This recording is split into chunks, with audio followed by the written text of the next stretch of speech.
So we've got the cables hooked up the way we're going to install them in the battery. So we have to hook most of the cables up before, because once you install these, once you slide them into the battery bay, you can't actually tighten these bolts, connect the cables. So we're going to connect both cables to battery 1 and both the cables to battery 3, and we're going to connect none of the cables to battery 2. This cable will eventually connect to it over here, and this cable will also connect to it. That's the last cable we'll install. We'll set it out of the way for now. So the cables on battery 3 are very long. You don't want them to short together because it's unfused. It will basically become a plasma welder until the cables burn.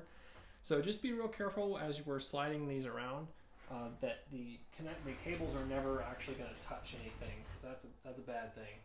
You don't want that to happen. So we're going to get batteries 2 and 3 out of the way. We're going to start with battery 1, but first I just want to show you some of the modifications that we made to the enclosure. So here's our enclosure. We've taken the OEM injection molded plastic out, and we made the modifications to the junction board that I mentioned previously. We've removed the bus bar that's here, we've removed the bus bar that's here, and we've removed the bus bar that goes from here down into that hole. We also widened these holes, as I mentioned before, as well. And the other thing we've done here is we've actually drilled a 3/4 inch hole through here. You can see that. And we've drilled the same 3/4 inch hole through both here and there as well. So that'll be how we wrap our battery 2 to 3 connection around. So the first thing we're going to do with the batteries here is we're going to install battery 1. And the orientation on battery 1, we want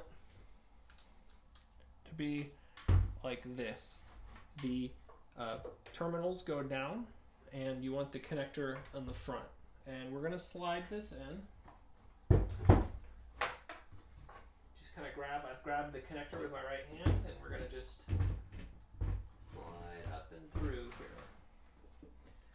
And I like to leave battery 1 kind of just hanging out the front a little bit. It makes it a little bit easier to insert this first cable, which is the switch cable. And it goes through, there's only one hole, it's the hole we widened out. So you definitely need to be in the rightmost hole here. If you go through the second to rightmost hole, then the battery won't slide it all the way. So we're going to basically slide the battery now in until these studs are coplanar right here, because there's this end piece that we're going to eventually attach.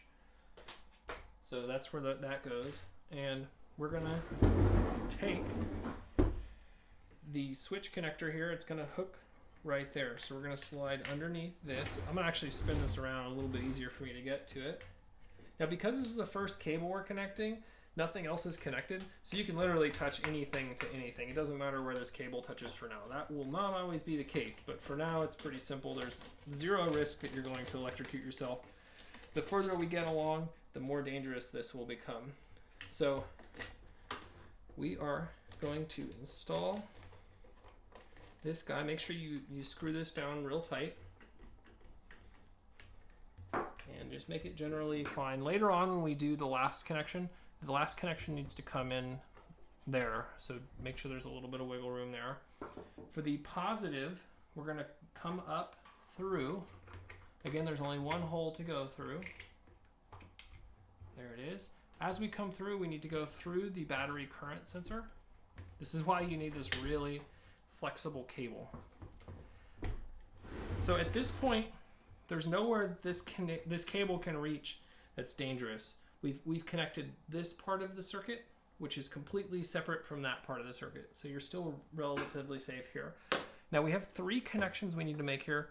There will eventually be a 4th connection. It'll be later on, but we don't need to do it now. It's the MCM connector E. The positive will connect there as well. But for now, just to get the battery in, we're going to just hook these 3, and we'll add the MCM E connector later. So what I'm going to do is all 3 of these wires were initially on the bus bar that we took off. So we need to make sure that all 3 make it onto here. Plenty of thread, at least 5-6 millimeters of thread there. Be careful that you don't accidentally grab this black connector. This hooks up to the DC-DC converter, so make sure you don't get that one. So we're going to tighten that up. Should be nice and tight. Now we're going to put this back down. And the next thing we're going to do is we're going to install battery 3 front to back. Now again, battery 3 has these real long leads on them, and we don't want them to short out. So be cognizant of where these leads are at all times. So battery 3 is going to come all the way over here. I can just rip part of my table up. We're going to slide this long cable through, and then we're going to take and slide battery 3 all the way through there like that. And now we're going to route this through the case, through these 3/4 inch holes. Notice these cables are loose here. You'll want these tightened with bolts, you know, before you install these. So don't leave those loose like I have here. So we're going to slide this through here. Now, one thing I'll point out is that when we add the fan shroud later, this is going to interfere. So we're going to have to cut a hoop in our fan shroud. You can't install the fan shroud beforehand because it makes it impossible to hook up the last connection here. So there'll be a hole in the fan shroud too.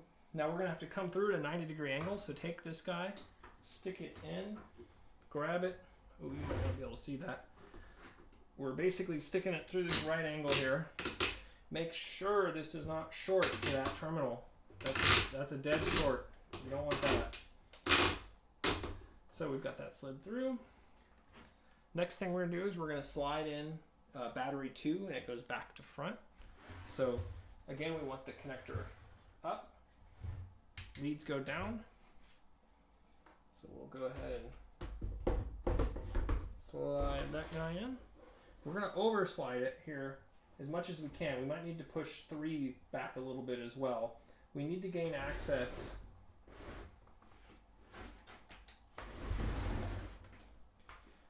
to this terminal right here. And so once we gain access there, we'll hook up, you know, make sure 2 minus. Yep, that's 2 minus. We got it hooked up. Again, we'll put a screw on here. I'm not doing that to save time.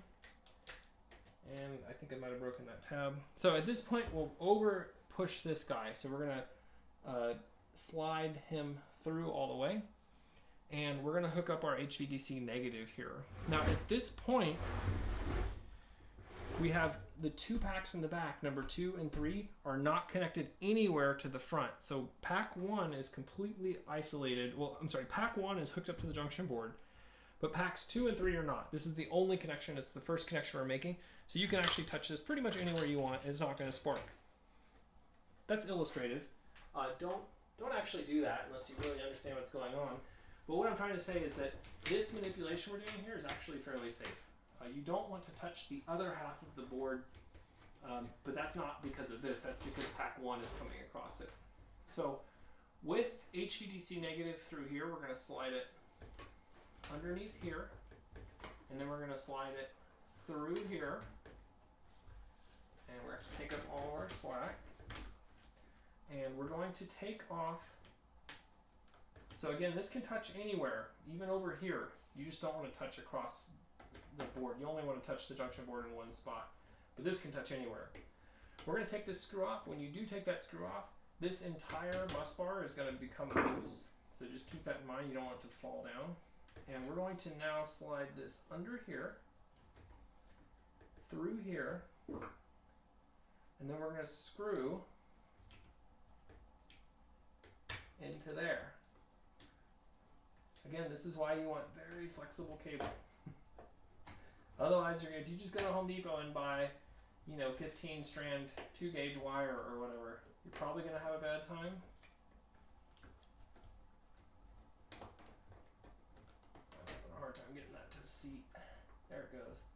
Alrighty. Make sure before you tighten this that you push the bus bar down so that this bolt is going to be able to interface. Now you do want this one to be tight because we're going to have 100 amps running through it. Possibly more. Okay, so we've now got that hooked up, and so we can go ahead and come back over here to our 2 positive, and we're going to do our last connection, which is this cable that wasn't hooked up to anything. So we're going to basically, we've overslid 2 out so we can access this guy, but we do want to keep this cover on for now. So the last thing we're going to do is slide this through. It needs to be further in on the pack than the first one that goes to 1 here. So it's the fuse side, it's the larger eyelet. It's going to slide into here. Now at this point, this connection on 1 and all of this are at the same potential. So you can touch any of this right now, including that at the same time, and you're totally fine. But you don't want to touch over there. Of particular importance, you don't want to touch here. I'm being really clear on that part because that could be really dangerous. But you can, in general, touch this stuff over here right now. So we're going to come over. I've got the cable through now. We're going to come back up here so you can see. We're going to hook this up, and we need to kink it. And it's also okay if this battery 2 plus touches battery 1 right now, because it's going to eventually be there anyway. And we're going to basically connect that up.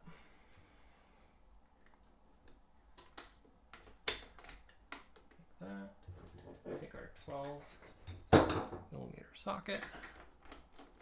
We're going to hook him up. Like that. And tighten that guy up. Okay, we're going to come back down.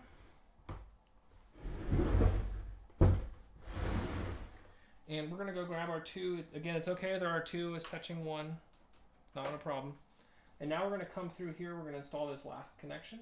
Now, I'm finding that it's difficult to keep this cap on there because of the insulation here. So I'm just taking that cap off for now. And if it's a little bit tight here, you might need to come back and work a little bit of the cable back through here. It's kind of a tight fit. But anyway, we'll get that on eventually. We'll install our nut.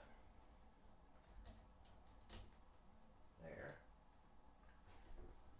I'm going to loosen this just a hair and rotate this cable very slightly there. Like that. Get a little more length out of it. There we go. Okay, and so that is all installed at this point. Now, if we've done this properly, then when we turn this switch, we should measure 200 or so volts across the contactor here to negative there. So let's see. I don't have any of the bolts on, but probably everything is touching. So let's see. We're going to go from the bottom of the relay to our negative, and there you go, 172 volts. Turn this switch back off. At this point, the pack is, if you touch 2 spots in that pack, you could electrocute yourself. So you do need to be careful at this point. So what we're going to do now is we need to install. Oops, we can't turn that yet. We don't have them on. That's exactly what we're installing. So first we want to install these caps back.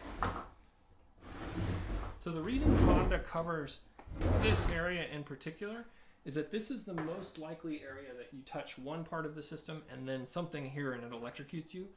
So you do want to make sure that you put these back on. You can touch these, of course. We were just touching them, but if you touch this plus anywhere else is where you start running into problems. When the switch is off, you are less likely to run into problems. I did have to cut a little bit of the plastic off this corner, just a heads up there. And then that goes something like that. Pull that out of the way. There we go. So we got those on. Make sure you put that in. I'm not going to do it right now. And we'll slide that over there. That hooks up to the DC-DC. So we've got that protection back on there. And now we need to install these covers here. Now these covers are, this is just a prototype. Of course, the production ones are going to be metal, so they are going to be conductive. So you're going to need to be careful. The prototypes, though, is just 3D printed. But we put these standoffs here earlier on pack 1.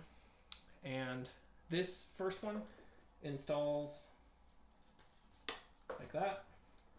And so you'll basically screw the 2 M8 by 125 bolts here on the pack. And then there's M6s. These are the OEM, the fan shroud. Those will go on there. So that's the first one. Now the second bay, this flips around, and yep, there it goes like that. And so we'll install that one. And then the third bay, you got to be a little careful here. It basically comes through like this, and then rotates down like that. And there's bay 3. Once you get those all mounted, the batteries will be mechanically secure, but they will still vibrate. So to keep them from vibrating, we'll need to come the other way. Once these are installed, you'll be able to turn this up and shim the batteries in. So that's the battery install. It is a little bit time intensive, but it's not actually that difficult. So I think it's a fairly simple, it's a very clean solution.